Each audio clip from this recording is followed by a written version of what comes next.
안녕하세요. 철강 파이프 알려주는 남자 스틸맨 철다방입니다. 요즘 철강 가격 변화가 너무 심하죠.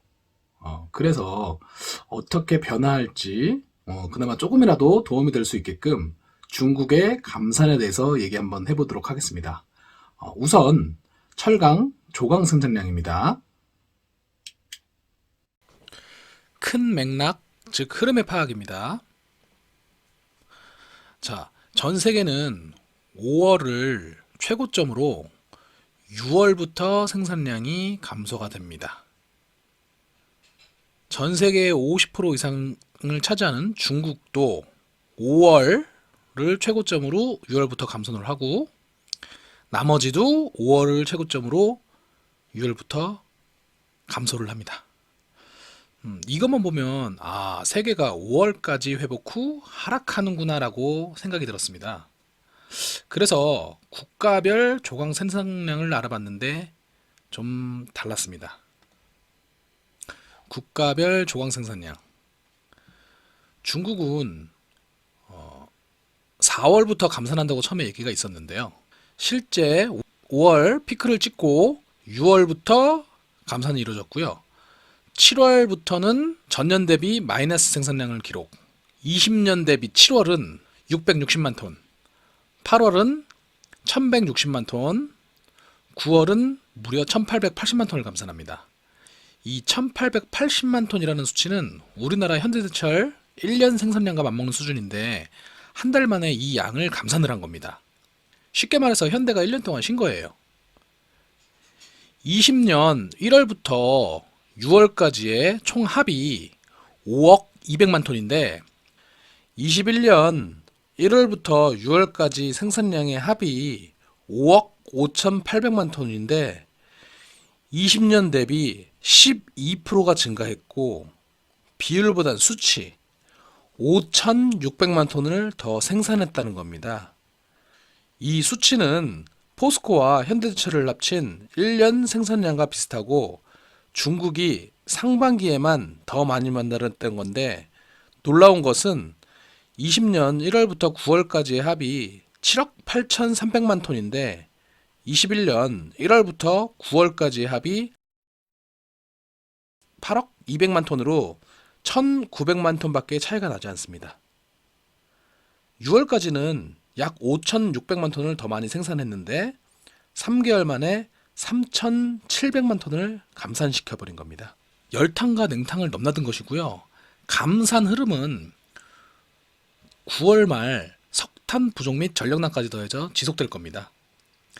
나머지 세계에도 인도, 일본, 미국 등을 보시면 코로나 이전의 수준을 회복하고 있습니다. 예를 들어 인도 같은 경우는 코로나 때 300만 톤, 500만 톤, 600만 톤 이 수치였는데 4월, 5월 지나면서 800만 톤, 900만 톤 이렇게 돼서 19년 코로나 이전 수준으로 회복을 했습니다. 일본도 마찬가지로 20년 4월, 5월 보게 되면은 600만 톤, 500만 톤 이렇게 갔는데 21년 4월, 5월 지나면서부터 코로나 이전 19년 수준까지 회복을 했고요. 미국도 마찬가지입니다. 미국도 코로나 때는 400만 톤, 500만 톤 수준이었는데 21년 들어서는 19년 수준으로 회복을 한 겁니다. 이게 무슨 얘기냐 하면 중국이 감산한 양을 나머지 세계가 회복하면서 뒷받침해주고 있다. 즉 메꿨다는 겁니다. 이 부분은 반대로 볼 수도 있습니다. 세계가 회복하니 중국이 감산했다고도 볼 수 있습니다. 그러면 중국의 지속 감산 이유에 대해서 본격적으로 말씀 한번 드려볼게요. 먼저 21년 중국의 철 생산 기조는 20년 생산량을 초과하지 않는다라는 목표를 두고 있습니다. 중국은 열탕과 냉탕을 넘나드는 것처럼 극단적으로는 공장을 폐쇄하든지 심지어 통계를 조작하면서까지도 목표를 달성한다고 하는 부분에서 어떻게든 20년 생산량을 초과하지 않을 것이고 이것을 감산 추세가 이해하게끔 해주고 있죠. 두 번째, 2022년 2월에 베이징 올림픽이 있는데 맑은 하늘, 깨끗한 중국의 이미지로 미국과는 다르게 환경 문제에도 기여를 한다라고 그 G1, 미국을 넘어서는 위상을 드높이는 목적이 있습니다. 세 번째, 인도, 일본, 미국 등 3개국의 주도하에 세계 경제가 회복되고 있었죠. 이 상황에서 중국마저 증산을 하게 되면 재고량이 많아져 가격 하락이 되는 것을 방지하기 위함입니다. 네 번째, 균등한 성장 및 불균형 해소입니다. 즉 속도 조절 측면도 있다라고 하는 건데요. 중국은 2020년에 우리나라 돈 약 1000조를 경기 부양을 위해 재정을 했고요.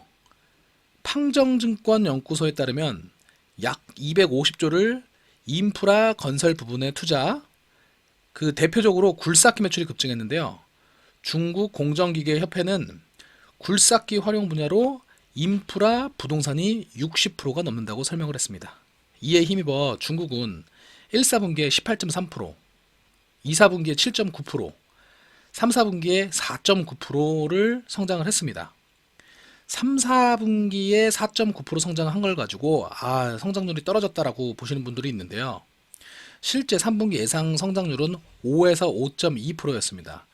0.1에서 0.2% 정도 차이가 나는데 중국을 IMF, 골드만삭스, 신용평가사 피치 이런 업체들이 중국의 21년 성장률을 약 8% 수준으로 예측을 했었습니다.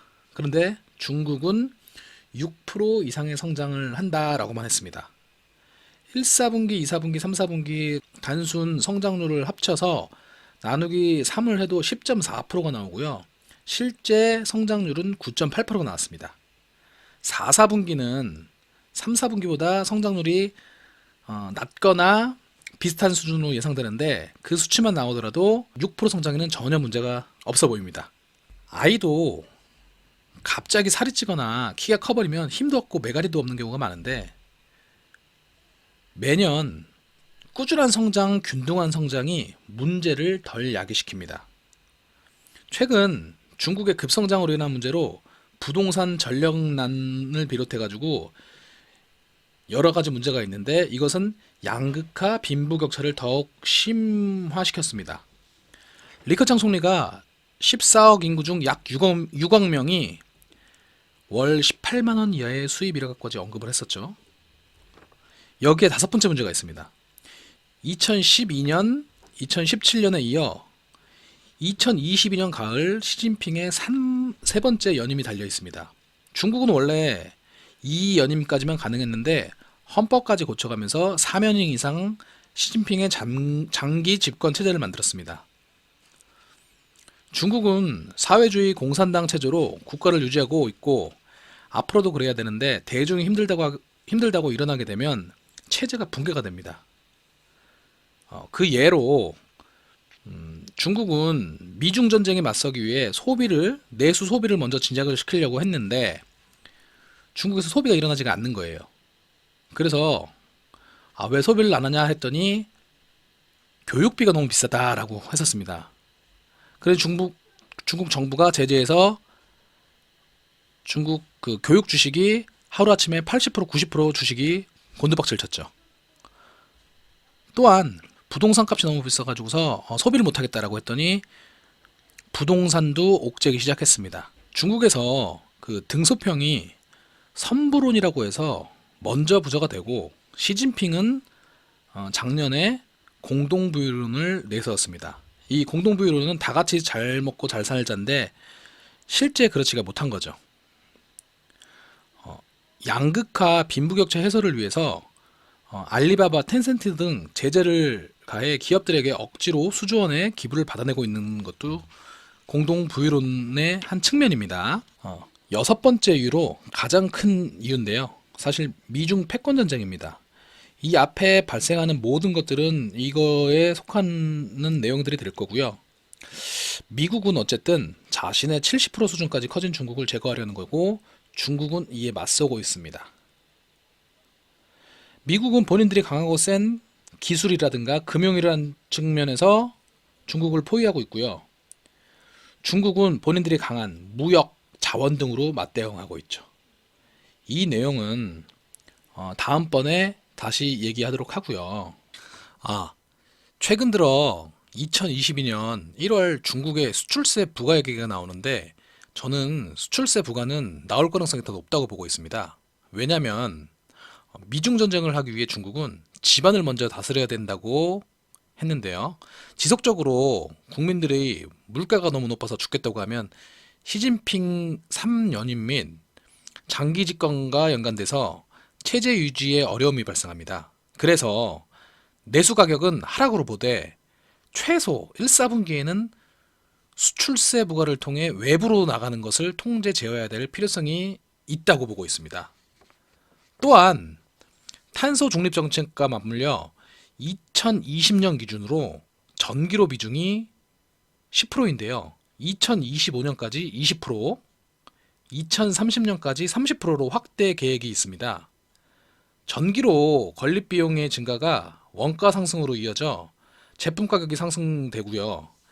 그만큼 생산량이 감소되더라도 가격 상승분이 성장률을 견인할 수 있을 거라고 봅니다.